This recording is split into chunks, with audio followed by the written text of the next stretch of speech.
Perkenalkan, saya Saltiana Nur Febriasari dari kelas 3E dengan NIM 666122005. Di video ini, saya akan memaparkan mengenai analisis strategi dari Kepolisian Negara Republik Indonesia. Video ini dibuat untuk memenuhi ujian akhir semester mata kuliah Manajemen Strategi dengan dosen pengampu Ibu Ayu. Baik, yang pertama yaitu mengenai visi misi kepolisian negara Republik Indonesia. Yang pertama yaitu visi. Visinya yaitu terwujudnya Indonesia yang aman dan tertib guna mendukung visi dan misi Presiden dan Wakil Presiden. Indonesia maju yang berdaulat, mandiri, dan berkepribadian berlandaskan gotong royong. Nah, visi ini itu sudah sesuai karena kata terwujudnya ini sudah berorientasi kepada masa depan. Kemudian misi. Misinya yaitu melindungi, mengayomi, dan melayani masyarakat dalam memberikan perlindungan bagi segenap bangsa dan memberikan rasa aman kepada seluruh warga serta mendorong kemajuan budaya yang mencerminkan kepribadian bangsa serta menegakkan sistem hukum yang bebas korupsi, bermartabat, dan terpercaya, dan menjamin tercapainya lingkungan hidup berkelanjutan. Nah, misinya juga sudah sesuai karena sudah berorientasi kepada masa kini. Jadi, kesimpulannya adalah visi dan misi dari Kepolisian Negara Republik Indonesia itu sudah sesuai. Kemudian, tujuan dari Kepolisian Republik Indonesia. Yang pertama, yaitu menjamin terpeliharanya keamanan dan ketertiban masyarakat di seluruh wilayah NKRI. Yang kedua, menegakkan hukum secara berkeadilan. Yang ketiga, mewujudkan Polri yang profesional.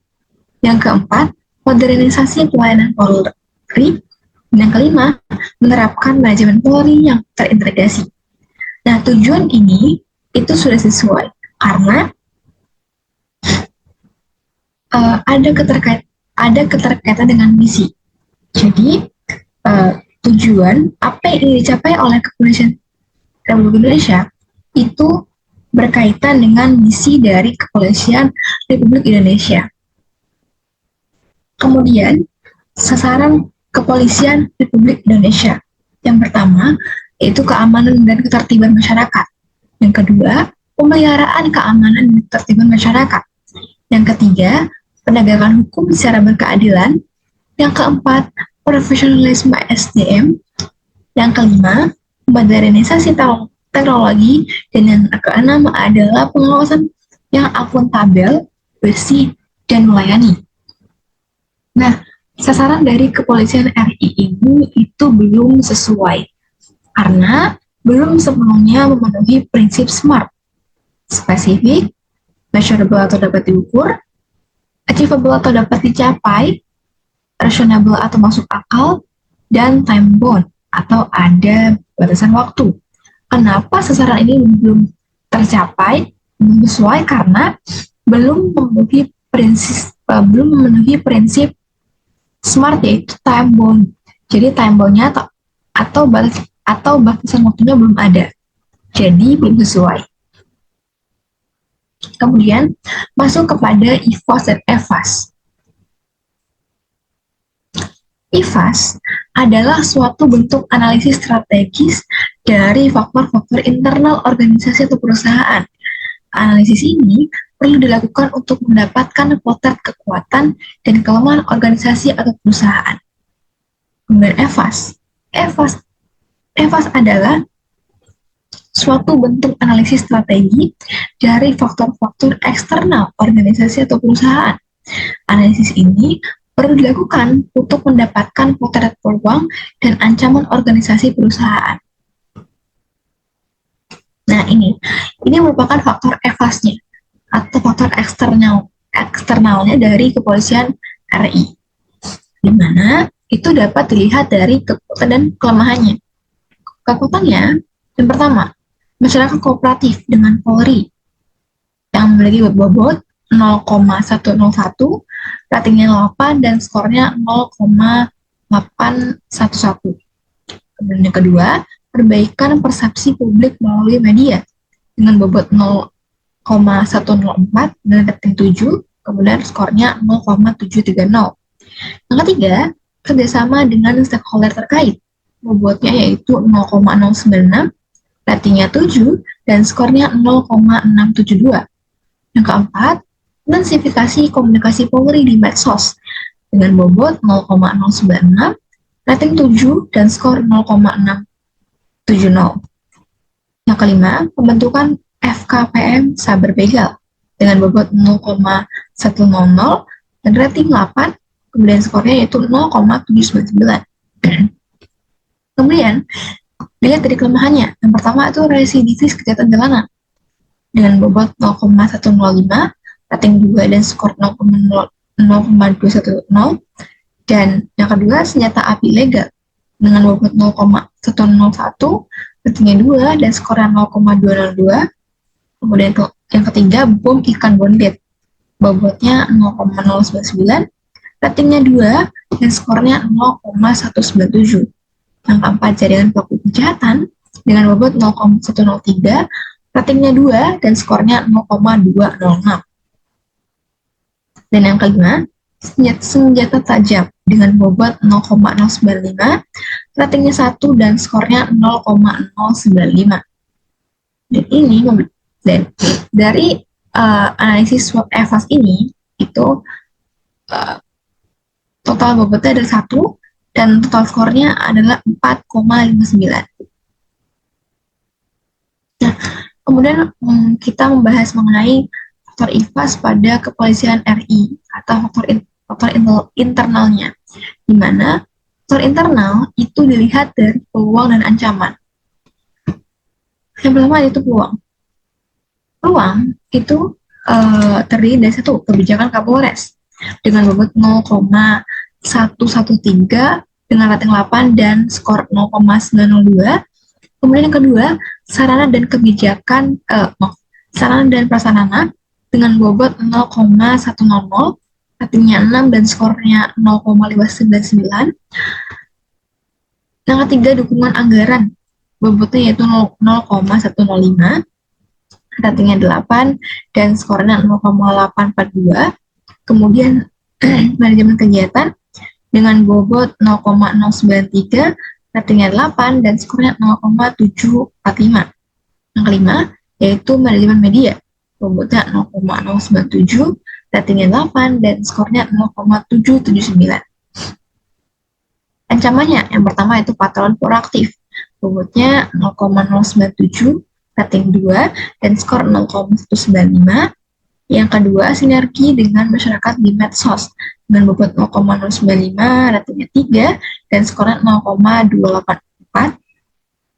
Yang ketiga, intensifikasi hubungan Thomas dan Toga, tokoh masyarakat dan tokoh organisasi, bobotnya yaitu 0,103, ratingnya 3 dan skornya 0,308. 4 adalah observasi kerawanan daerah dengan bobot 0,101, ratingnya 4 dan skornya 0,405. Yang kelima itu pemberdayaan call center 110, bobotnya yaitu 0,096, ratingnya 2 dan skornya 0,288. Dari analisa SWOT IVAS-nya itu memiliki total bobot 1 dan total skornya yaitu 5,35. Dimana tadi jika kita bandingkan dengan faktor EVAS-nya 4,59 dengan faktor IVAS-nya itu 5,35, berarti lebih besar faktor IVAS-nya teman-teman. Begitu. Nah, kemudian kita masuk ke faktor EVAS-nya. Faktor ini tuh merupakan faktor gabungan dari IVAS dan EVAS. Yang pertama yaitu kebijakan Kapolres, bobotnya adalah 0,095, ratingnya 8, skornya 0,757 dengan keterangan dari kebijakannya itu jangka panjang. Kemudian yang kedua, dukungan anggaran dengan bobot 0,103, ratingnya 8 dan skornya 0,822 dengan keterangan durasi kebijakannya jangka panjang. Kemudian yang ketiga, intensifikasi hubungan Thomas dan Toga. Bobotnya 0,092, ratingnya 3, dan skornya 0,277 dengan keterangan durasi kebijakannya jangka pendek. Yang keempat, observasi kerawanan daerah dengan bobot 0,093, ratingnya 4, dan skornya 0,374 dengan dengan keterangan durasi kebijakan yaitu jangka pendek. Yang kelima, sarana dan prasarana dengan bobot 0,091 dan rating 6 dan skornya yaitu 0,549. Ya, kemudian keterangan durasi kebijakannya itu jangka menengah. Yang keenam, residivis kejahatan jalanan dengan bobot 0,095, ratingnya 2, dan skornya yaitu 0,190 dengan keterangan durasi kebijakannya yaitu jangka pendek. Yang ketujuh, perbaikan persepsi publik melalui media. Bobotnya yaitu 0,094, ratingnya 7, dan skornya yaitu 0,657 dengan keterangan durasi kebijakan jangka panjang. Kemudian yang ke-8, jaringan pelaku kejahatan. Bobotnya itu 0,146, ratingnya 2, dan skornya yaitu 0,291 dengan keterangan durasi kebijakannya jangka pendek. Yang ke-9, masyarakat kooperatif dengan Polri dengan bobot 0,095 dan rating 8, skornya 0,760 dengan keterangan durasi kebijakannya jangka panjang. Dan yang ke-10 terakhir yaitu senjata api legal, bobotnya 0,096, ratingnya 2, skornya 0,192 dengan keterangan durasi kebijakannya jangka pendek. Ya, dari faktor aspek ini bobotnya tetap 1 dan total skornya yaitu 4,87.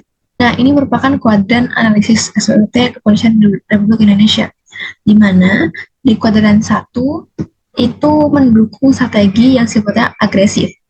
Kuadran 2 mendukung strategi yang sifatnya diversifikasi. Kuadran 3 itu mendukung strategi yang sifatnya turnaround. Dan kuadran 4 mendukung strategi yang sifatnya defensif. Nah, berdasarkan hasil analisis SWOT dengan melihat indikator IFAS dan EFAS, maka analisis SWOT pada Kepolisian Negara Republik Indonesia masuk ke dalam kuadran 2. Ini maaf agak tipu, harusnya kuadran 2 bukan kuadran 4. Ya, yaitu jenis strategi yang sifatnya diversifikasi itu kuadran 2 dengan faktor internalnya sebesar 5,35 dan eksternalnya yaitu 4,59. Nah, ini merupakan matriks SWOT. Ya. Jadi ada SO, kekuatan dan peluang, kemudian OBO, gunakan peluang untuk mengatasi kelemahan, ada ST, gunakan kekuatan untuk mengatasi ancaman, dan WT, itu kan, kelemahan dan ancaman. Nah, SO-nya pada Kepolisian Republik Indonesia adalah pertama, Polri melakukan manajemen media untuk mengintensifikasi komunikasi Polri di medsos dengan bobot 0,4, ratingnya 6, dan skornya 2,4. Yang kedua, masyarakat yang kooperatif dengan Polri akan mendukung kebijakan Kapolres dengan bobot 0,6, ratingnya 5, dan skornya 3,0. BO-nya itu yang pertama, membuat dan memperkuat kebijakan mengenai larangan senjata api ilegal dan bom ikan bondet dengan bobot 0,3, ratingnya 5, dan skornya 1,5. Yang kedua, menggunakan sarana dan prasarana yang ada untuk menumpas jaringan pelaku kejahatan. Bobotnya 0,6, ratingnya 5, dan skornya 3,0. ST-nya yang pertama itu kerjasama dengan stakeholder terkait observasi kerawanan daerah. Bobotnya 0,6, ratingnya 6, dan skornya 2,5. Yang kedua, perbaikan persepsi publik melalui media dapat meningkatkan sinergitas dengan masyarakat di medsos. Ya, dengan bobot 0,5, ratingnya 4, dan skornya 1,2. WT, yang pertama itu berpatroli secara aktif untuk mencegah kejahatan di jalanan dengan bobot 0,4, ratingnya 6, dan skornya 2,4. Yang kedua itu implementasi call center 110 sebagai media untuk melaporkan tindak kejahatan di masyarakat. Bobotnya 0,3, ratingnya 5, dan skornya 1,8. Nah, kemudian terakhir yaitu mengenai balance scorecard kepolisian Republik Indonesia. Yang pertama, dilihat dari perspektif finansial, yaitu efisiensi pengelolaan anggaran operasional dan peningkatan diversifikasi sumber pendanaan. Yang kedua, dilihat dari perspektif internal proses, yaitu waktu tanggap penanganan kasus kriminal dan tingkat efisiensi proses penyelidikan dan penyidikan. Yang ketiga, yaitu perspektif customer, di mana dilihat dari tingkat kepuasan masyarakat terhadap pelayanan kepolisian dan responsivitas terhadap kebutuhan dan keluhan masyarakat. Yang keempat, yaitu perspektif learning and growth, dilihat dari tingkat partisipasi personal dan program pelatihan dan pengembangan. Dan yang kedua, yaitu penerapan teknologi baru dalam meningkatkan kapabilitas penegakan hukum. Nah, mungkin segitu saja pemaparan dari saya mengenai analisis strategi dari Kepolisian Republik Indonesia. Kurang lebih mohon maaf apabila salah kata dan salah mengetikan atau penulisan. Terima kasih. Wassalamualaikum warahmatullahi wabarakatuh.